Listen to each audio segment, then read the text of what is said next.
কিপটার কোরবানি। স্ত্রী, শুনছ? কাল তো ঈদ, কোরবানির জন্য কিছু করলে না? মুকুল সাহেব বিরক্ত মুখে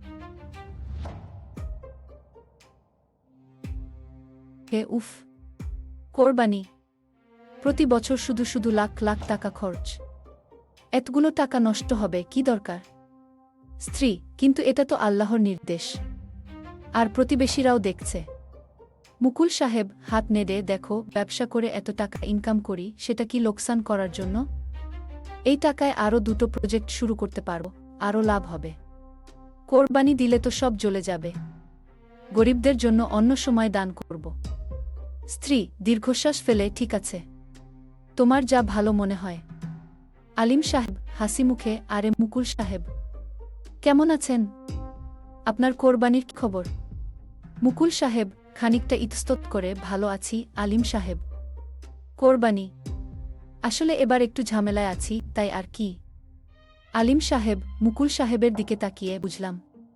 তবে মুকুল সাহেব, কোরবানি তো শুধু পশু জবাই নয়, এটা ত্যাগের পরীক্ষা। এর মাধ্যমে আল্লাহ আমাদের সম্পদ পরীক্ষা করেন। এই ত্যাগের সোয়াব অনেক বড়। মুকুল সাহেব নিচু গলায়, ফাহিম স্যার, এই ফাইলগুলো। মুকুল সাহেব অন্যমনস্কভাবে, রাখো ফাহিম। আচ্ছা, বাইরে কি হচ্ছে? সবার বাড়িতে কোরবানির পশুর আওয়াজ আছে।